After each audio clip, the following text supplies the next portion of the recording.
अस्सलामुअलैकुम नाजरीन, इस वीडियो के शुरुआत में हम देखते हैं काई कबीले में सिपाही दो फांसी के फंदे तैयार कर रहे होते हैं। उन्हें देखते हुए अलाउद्दीन उरहान से पूछता है, इसका अंजाम क्या होगा भाई? तो उरहान कहता है, ये वाज़ेह है कि क्या अंजाम होगा, चलो बाबा के पास चलते हैं। इसके साथ ही वो दोनों आगे बढ़ जाते हैं, जबकि जिंदान में कैद को नूर परेशान होते हुए कहता है, मैं अपने दावे पर सही था, बिल्कुल सही, तकदीर के अलावा कोई निजात नहीं है, अगर हुई तो बच जाऊंगा वरना खत्म हो जाऊंगा। बाहर शामिल आइकुत के साथ आगे बढ़ते हुए कहता है, एक तरफ बुरहान साहब और दूसरी तरफ कोनूर साहब, अल्लाह हमारे भाइयों की मदद फरमाई। इसके साथ ही वो दोनों जिंदान में दाखिल होते हैं और शामिल कोनूर से कहता है, हम यहाँ आपको दीवान में ले जाने के लिए आए हैं। फिर आइकुत कहता है, ये हुजूर का हुक्म है कोनूर बे, हमें ये करना बिल्कुल भी पसंद नहीं है। ये सुनते साथ ही कोनूर उठ जाता है। आइकुत और शामिल एहतरामन सीने पर हाथ रखते हैं तो वो उन दोनों के साथ चल पड़ता है। दूसरी तरफ उरहान और अलाउद्दीन उस्मान साहब के पास जाते हैं और अलाउद्दीन कहता है, बाबा अगर आप इजाजत दें तो हमें कुछ कहना है। फिर उरहान कहता है कोनूर साहब और बुरहान साहब के बारे में। ये सुनते साथ ही उस्मान साहब हाथ के इशारे से उसे खामोश करवा देते हैं और कहते हैं, फिलहाल कुछ नहीं, दीवान में हर कोई जान लेगा। मगर उरहान कहता है, बाबा कोनूर साहब आपकी फौज के सरबराह हैं और बुरहान साहब आपके भाई हैं, उन दोनों ने बरसों आपकी खिदमत की, क्या उनका अख्तिताम ऐसे होगा?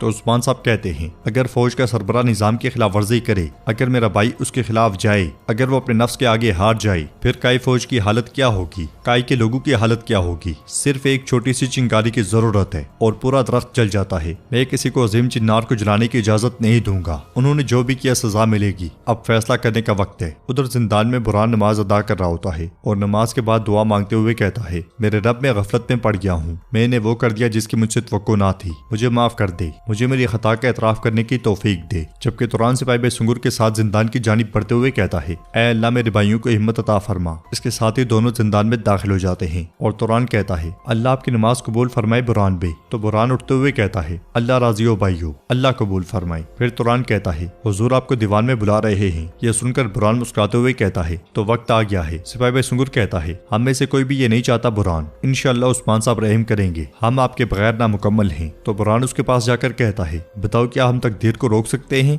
नहीं, मैंने खता की, मैंने जो किया है उसकी कीमत अदा करूंगा। चलो चलो हुजूर को इंतजार ना करवाएं। अगले मंजर में सिपाही उन दोनों को लेकर आगे बढ़ रहे होते हैं कि आमना सामना हो जाता है। कोनूर मुसलसल बुरहान को नजरअंदाज कर रहा होता है। उधर एलचम बाला खतून और खवातीन के साथ कपड़े देख रही होती है, जबकि आयशा गुस्से में एलचम को देखती ही चली जाती है। इसलिए में खवातीन बुरहान और कोनूर को देखती हैं और फातिमा कहती है, ये मेरे बाबा के सबसे काबिल एतमाद सिपाही थे, ये उनके करीब तरीन थे। तो एलचम कहती है, यही उसूल है फातिमा, जो लोग कबीले में अपनी तलवार खींचते हैं वो अपनी जान से इसकी कीमत अदा करते हैं। कबीले में खून बहा है। जवाबन मलून खातून कहती है, बेहतरीन की उम्मीद करते हैं, इदालत रहम और सजा के दरमियान तराजू है, यकीनन उस्मान साहब दुरुस्त फैसला करेंगे। इस मंजर को देखकर और यूया अंदर से कहती है, कबीला इंतशार का शिकार है, उसके सबसे ज्यादा भरोसेमंद आदमियों ने एक दूसरे पर हमला किया, अगर ये इसी तरह चलता रहेगा तो इमरान तेगन की जरूरत नहीं पड़ेगी, ये खुद ही एक दूसरे को मार डालेंगे। पर किसी खेमे के सामने कोनूर और बुरहान फांसी घाट के पास खड़े होते हैं, इसलिए में उस्मान साहब वहां आते हैं। तो बाकी सिपाहियों की तरह वो दोनों भी सीनों पर हाथ रखकर अदाब बजा लाते हैं। फिर उस्मान साहब कहते हैं, बिस्मिल्लाहिर्रहमानिर्रहीम, ये दीवान कोनूर बे और बुरहान बे के लिए बुलाया है, अल्लाह हमें सही फैसला करने की तौफीक दे, चलो आगे बढ़ो दोनों।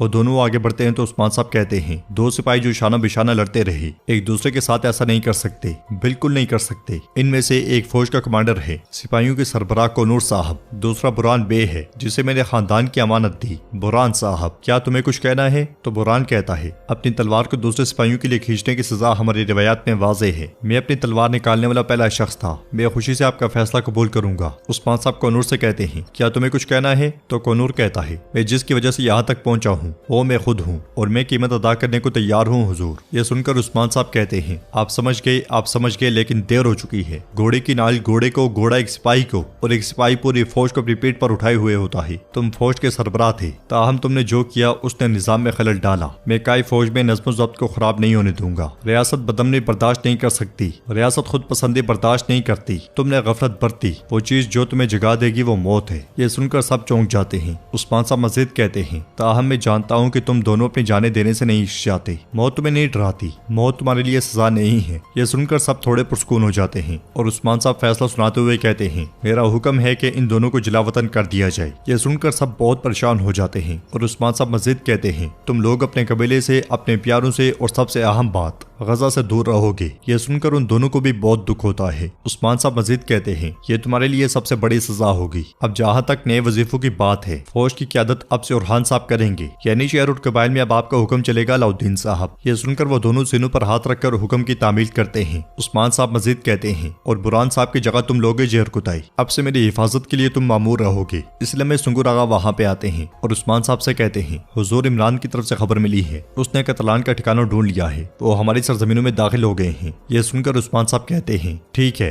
ना कतलान और ना ही फ्रेंकी, हम उनमें से किसी को भी अपनी जमीनों में दाखिल होने की इजाजत नहीं देंगे। जेरकुतई और उरहान फौज को जल्दी से तैयार करो, अल्लाह की मदद से हम उनकी जानिब पेशकदमी करेंगे। ये सुनकर बाला खातून मलहून खातून से कहती हैं, मलहून ये ज्यादा खतरनाक होता जा रहा है, हम अंदरूनी तौर पर अपने सिपाहियों को खोते जा रहे हैं। तो मलहून खातून कहती हैं, हम चाहे थोड़े ही क्यों ना हो, हमारे पास मुजामत के सिवा कोई चारा नहीं बाला। बुरहान उस्मान साहब से कहता है, हुजूर मैं जानता हूँ कि आपने हमें जिलावतन किया है, लेकिन ऐसे हालात में हमें जंग से मत रोकें, बराए करम हुजूर। फिर कोनूर कहता है, कम से कम हमें जंग में शामिल होने की इजाजत दें। मगर उस्मान साहब कहते हैं, बिल्कुल भी नहीं, तुम्हारी सबसे बड़ी सजा गजा से दूर रहना होगी। अब अपनी तलवारें, सरदारी का निशान, अंगूठी और अपनी मोहरें कातिब के हवाले करें और इसके बाद मेरे कबीले से निकल जाएं। ये सुनकर वो दोनों सीनों पर हाथ रखकर हुक्म की तामील करते हैं और उस्मान साहब सरदारी खेमे की जानिब बढ़ जाते हैं। वो दोनों भी कातिब के पास जाकर सारी काई निशानियां दे देते हैं, अंगूठी, मोहरें। और नाजरीन, इसके साथ ये एपिसोड भी इख्तिताम पजीर होती है। आपके ख्याल में क्या ये उस्मान साहब का कोई बड़ा मंसूबा है?